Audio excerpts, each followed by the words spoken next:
Today, I'm going to share with you some tips on how to set up your home office to increase your productivity.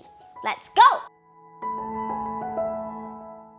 Hi, I'm Melanie the Physio, also the co-founder of Capital Physiotherapy here in Australia. Due to the pandemic, we're seeing more and more of our clients coming into our clinics because of poor ergonomic setup at home. Now, in this video, we're not going to talk about how you can set up your workstation as ergonomically as possible for your posture because we already have that video up here. So I highly recommend you check that out after this video. Now, if you find that your productivity from working from home is reducing because you get procrastinated, because you find that you can't concentrate, then this is the video for you. There are some important tips that I can share with you to help to improve that. But before we start, I would also like to politely ask you to smash that like button down there to up our YouTube algorithm, because the more likes we get in this video, the more YouTube will share it with the rest of the world and the more people we can help. Now, if you want to improve your productivity for working from home, then the first tip I have for you is to separate out your workstation into zones. We tend to separate our working zone into 3 areas. So the primary working zone, the secondary working zone, and the reference zone. So you want to make sure that everything that you use on a regular basis, everything have to be within elbow reach, because when you're doing this, when your elbow is close to your body and you're just moving your elbow in and out, you are using your shoulder stabilizer to do the work. But if your arm is slightly out away from your body and you're doing that all day, every day, that completely changes the biomechanics. So instead of using your shoulder stabilizer, you are now using mostly your neck muscles to do the task. Now, our neck muscles are strong, but they are not endurance muscle. So if you push them and let them do the job for hours day in, day out, it is inevitable that your neck muscle will get tight. So make sure you try to use your shoulder stabilizer to do most of the job.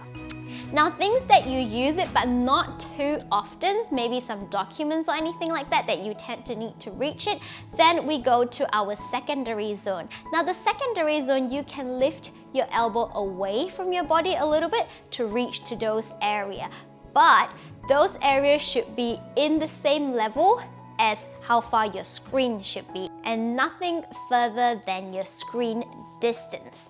Now, for things that you rarely or barely even use it, then you can put it right behind your screen, those sort of zone, and then you can actually extend your arms out and reach for them every once in a while, but it shouldn't be anything that you need to use more than 2 to 3 times a day.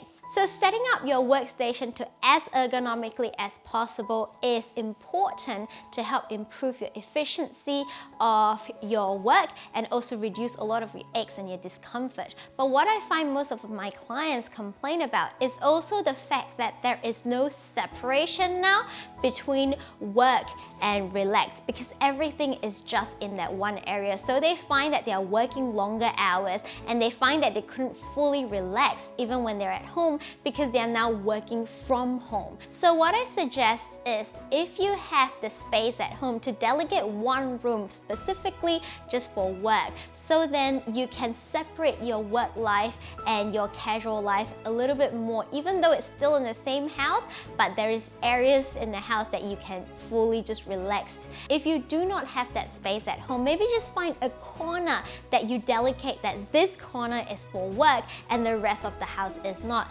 With the separation in place, you can then realize that you can reduce a lot of your mental load, and that in turn will improve the efficiency and the productivity of your work.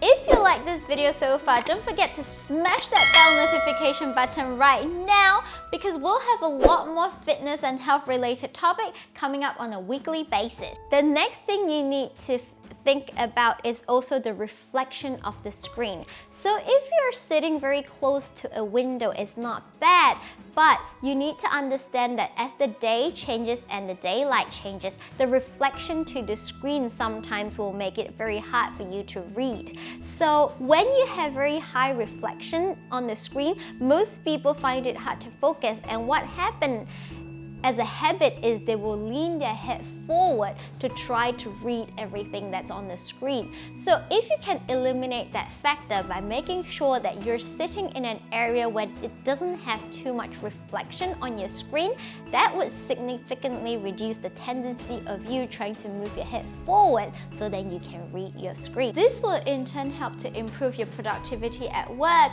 because it would help to prevent neck soreness and also help prevent your eyes from focusing fatigue.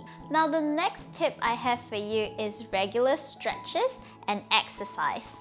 Implementing regular stretches throughout your long working day would help prevent the buildup of tightness in your body, and it also helps to enhance your posture. This will in turn lead to less aching and discomfort in your body and therefore improve your productivity of your work. We also have other video down here that shows some simple stretches routine that you can do throughout your long working days. So I highly recommend you check them out after this video. I upload video here on a weekly basis on health and fitness related topic as well as injury rehab topic. Once again, I will see you in the next video. Until then, stay safe, happy and healthy. See ya! Good luck with setting up your workstation.